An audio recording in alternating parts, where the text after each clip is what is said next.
Politics, justice, umnotho, emphakathini. The stories that matter, wrapped up for you every week. This is the Gagasi FM News Wrap, hosted by Spumelele Zondi.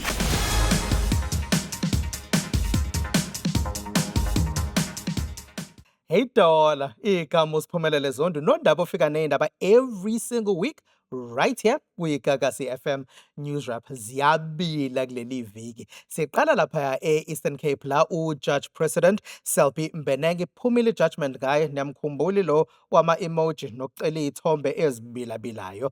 Bese siya lapha kwi-vlogger noma i-blogger uMusa Khawula. Ungathi ukuboshwa kwakhe kunuka santungwana uyamentionwa kwiMadlanga Commission. Bese kuba iDA ungathi uJohn Steenhuisen usethi angeke alingenele ukhetho lwe-leadership yayo iDA. U-Eastern Cape Judge President uSelby Mbenenge iphumile judgment ngaye bathi umsulwa nge-gross misconduct, kodwa ungathi likhona icala abamthola guilty kulona icala le-misconduct lelo. Kodwa ke uzomkhumbula ukuthi uyileli judge ekwathi kukhulunywa about his sexual harassment case, washo ukuthi uke wacela nezithombe laphaya ezimnanjana ezikhombisa izitho zangasese kumuntu oyi-junior secretary wakhe. Bekhona nodaba lwama-emoji ekade echaza ukuthi ngendlela abaxoxa ngawo lama emoji ukuthi bengathi nayo inokuba ucansi phakathi. Asike siye khona lapha sibone ukuthi kwenzekani ngenkathi kusekhona leyo cross examination yakhe.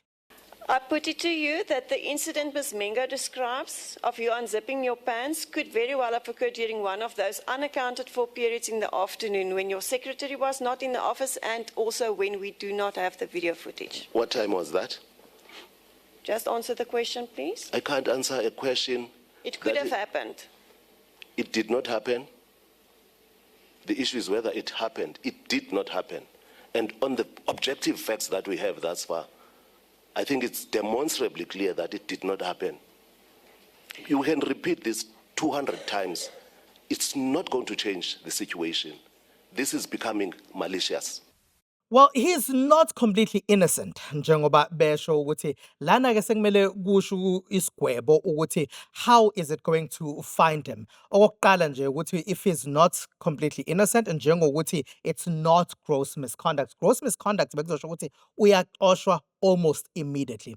Kungenzeka ugcina umsebenzi wakhe, kungenzeka angawugcina umsebenzi wakhe. Uma sesike sabheka amanye ama-cases where people were not found guilty of gross misconduct but they were found guilty of some misconduct, kuye kudilwe nayo ngendlela ey'hlukahlukene.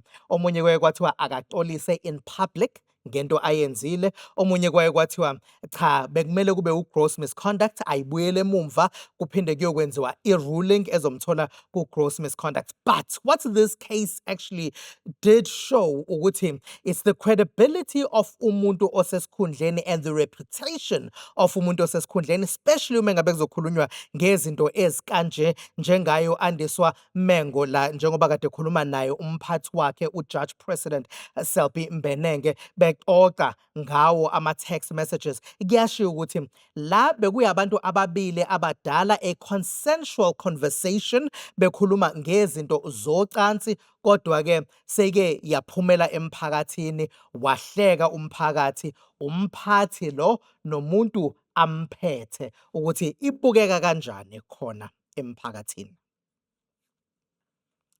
Bese-ke uMusa Khawula umuntu esihlangane naye ku-X lobu waziwa ngokuthi uTwitter before. Sikehleka uma eposta ezinye izinto ngama-celebrity ukuthi ubani ujola nobani, ubani uchithela unkosikazi wakhe nezinto ey'njalo. Kodwa-ke besingacabanga ukuthi udaba lwakhe luke liqhamuke laphaya kwiMadlanga Commission njengoba sekuvela ukuthi ukuboshwa kwakhe had some political interference according to allegations that were made by Witness F.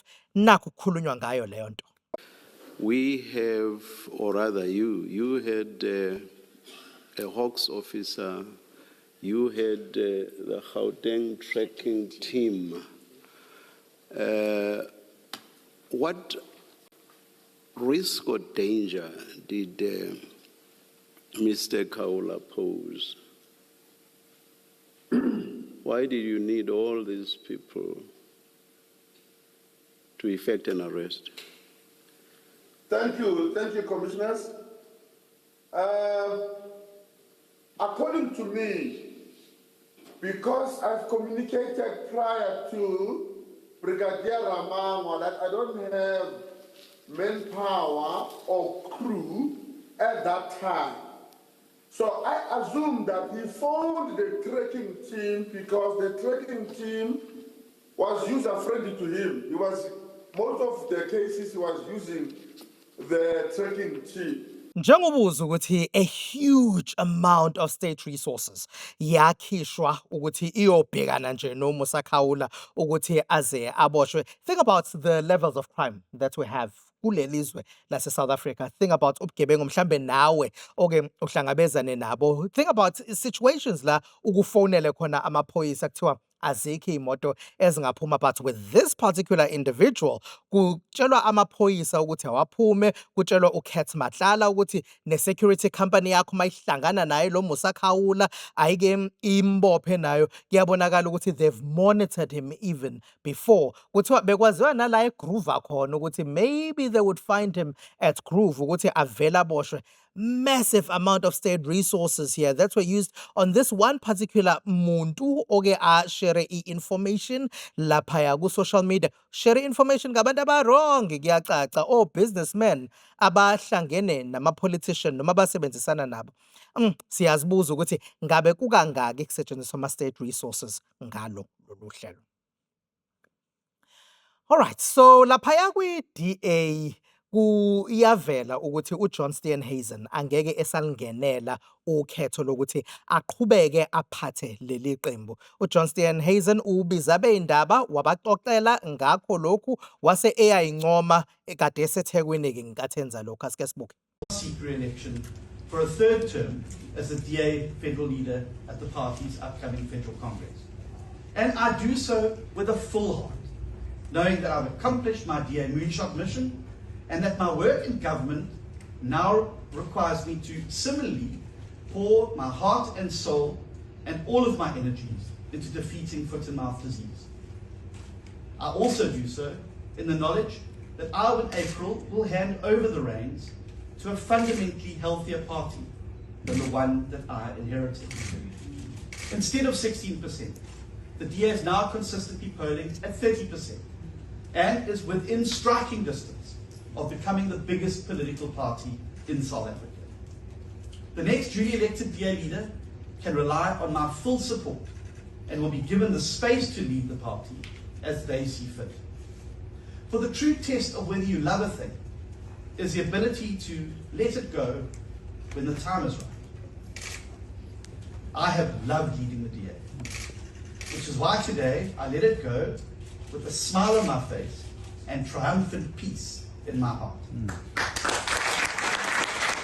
Nangencomo Steenhuisen, but I think he's overestimating the role he played ngendlela izinto ezenzeka ngayo kulolu khetho oludlule, ngoba uyakhumbula ukuthi waqhamuka ne-MK party eyathola 45% eKZN yaginqa wonke umuntu phansi. So I am not sure how much of a role Steenhuisen abanayo lapho njengoba eyincoma kangaka, kodwa ke uyazibuza ukuthi nalokho akuhlangene yini naleya credit card ekuthiwa wayisebenzisa ngendlela ebudedengu ye-DA. Yebo, he was found innocent, kodwa kuqhamuka almost immediately after loleya daba lwa leya credit card. But we're also going into local government elections. There are also elections that are pretty much coming up soon. So next year, maybe the year after, bazobe sebe campaigner. Maybe they want a new phase of the party who's going to appeal to a wider, bigger demographic again.